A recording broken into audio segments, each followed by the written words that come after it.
datang di podcast Negara, Retorika Administrasi Negara. Perkenalkan, nama saya Reno Setiawan sebagai tuan rumah di acara ini. Pada kesempatan kali ini kita kedatangan tamu spesial nih, yaitu Mas Dharma Wintara. Boleh diperkenalkan sebentar Mas, pada teman-teman Mas namanya? Halo kawan-kawan semua, perkenalkan nama saya Made Dharma Wintara. Saya mahasiswa Ilmu Administrasi Negara angkatan tahun 2021. Gimana Mas kabarnya pagi hari ini? Ya, pagi hari ini luar biasa ya, karena diundang nih sama Regara, Retorika Administrasi Negara. Luar biasa banget Mas namanya. Iya Mas. Ya, kalau boleh tahu kesibukannya sekarang gimana Mas? Nah, untuk kesibukan sendiri kebetulan sekarang ya karena masih mahasiswa Mas ya. Yeah. Jadi ya sibuk ngurusin tugas, sibuk ngurusin project, dan kebetulan juga di kampus itu ikut beberapa organisasi, lalu di luar kampus juga ikut beberapa organisasi, jadi ya masih ngurusin itu Mas.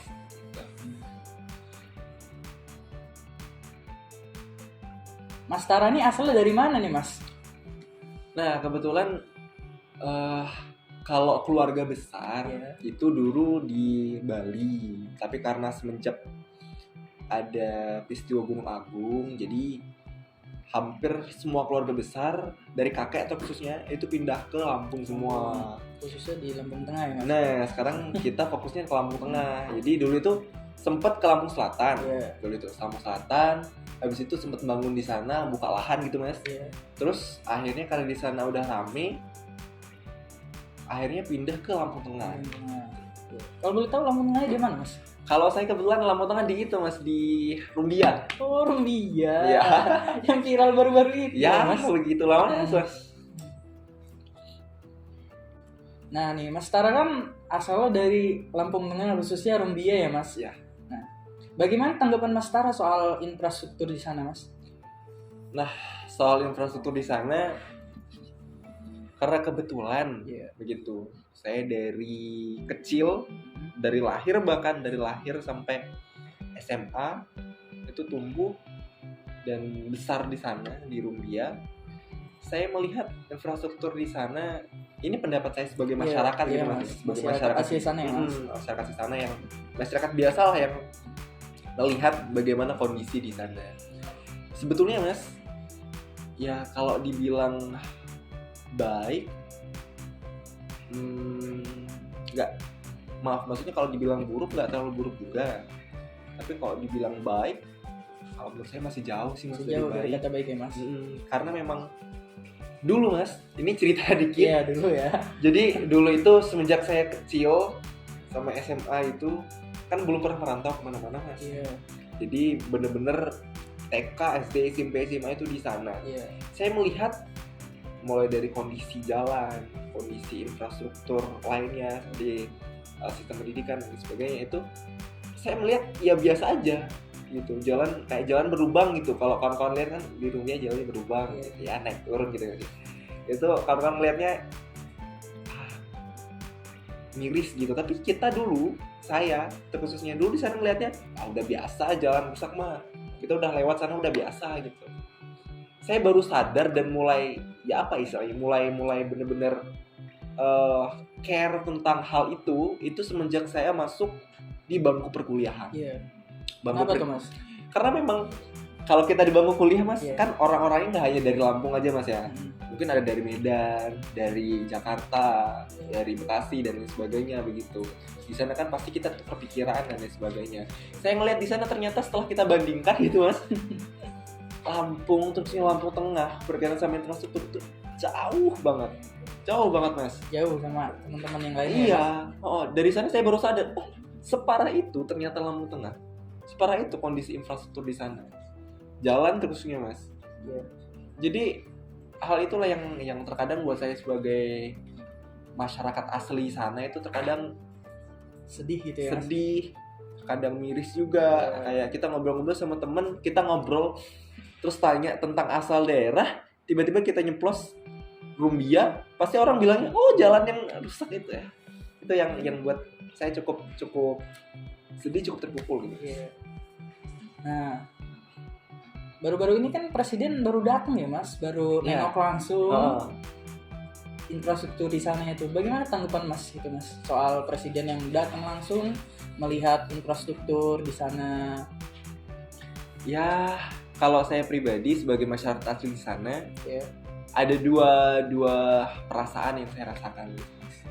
Yang pertama, saya merasa cukup senang begitu ya, karena dengan datangnya presiden ke sana secara langsung begitu, kami masyarakat di sana ya merasa mulai diperhatikan gitu Mas. Setelah sekian lama jalan itu atau kondisi infrastruktur seperti itu, akhirnya presiden langsung datang bersama menteri-menterinya, langsung lihat bagaimana. Baru kali ini ya Mas datang presiden. Dulu kayaknya ada, tapi kayaknya nggak sampai lumbia, setahu saya begitu. Jadi ya cukup senang begitu, merasa diperhatikan oleh pemerintah pusat.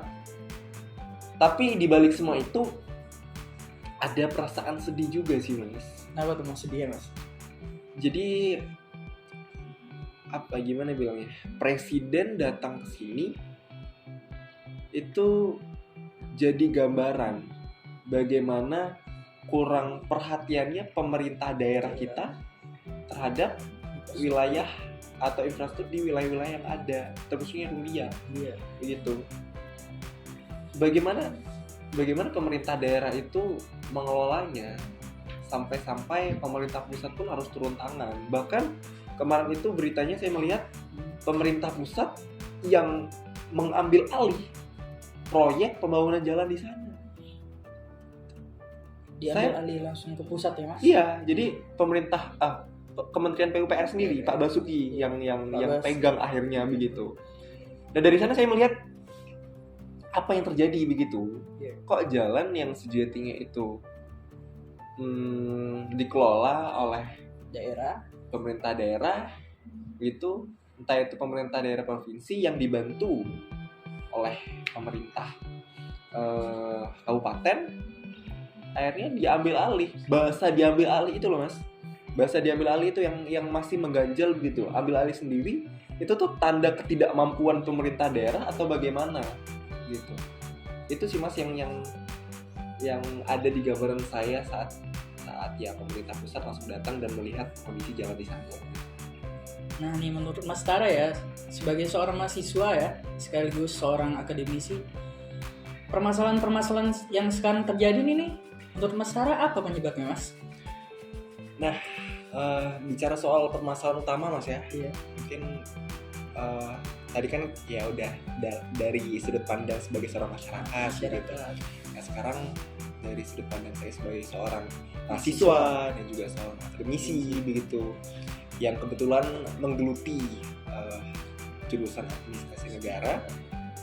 Dari sini saya melihat mungkin banyak faktor yang melatar belakangi ya, tapi sejauh ini faktor yang paling sering disoroti oleh media itu adalah faktor tentang pembagian sistem keuangannya, anggarannya begitu.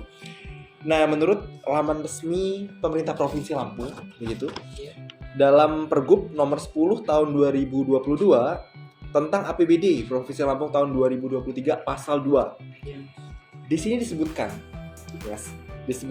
bahwasanya anggaran APBD untuk Provinsi Lampung secara keseluruhan itu totalnya 7,38 triliun begitu. Dan untuk anggaran yang difokuskan ke infrastruktur itu totalnya 798 miliar. Nah, permasalahannya ada di sini. Tapi dari total 798 miliar itu hanya digunakan 72,44 miliar yang dianggarkan untuk jalan. Itu pun dibagi lagi, ada yang untuk irigasi begitu. Nah, dari sini kita bisa melihat infrastruktur yang bisa kita katakan sebagai salah satu faktor penting dalam suatu pemerintahan, dalam suatu perekonomian begitu. Itu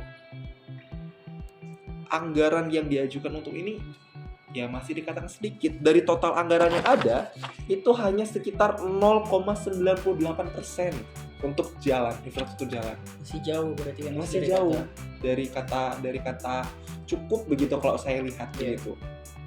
Bahkan di sini malah yang besar malah untuk pegawai. Pegawai di sini totalnya 2,14 triliun untuk pegawai. Tertinggi kedua untuk pegawai ini. Nah, jadi ada tanda tanya besar di sini sebenarnya untuk pembagian ini. Kita bisa lihat sendiri infrastruktur yang sangat besar, sangat penting itu malah sedikit itunya dibandingkan dengan SDM-nya. Begitu, Mas. Wah, ternyata masih banyak ya Mas yang harus diperbaiki dan sekaligus menjadi PR ke depannya untuk Provinsi Lampung ya Mas, khususnya. Iya.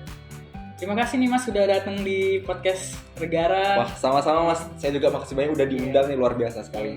Sama-sama, terima kasih ya Mas. Keren banget. Teman-teman jangan lupa subscribe, komen, dan like.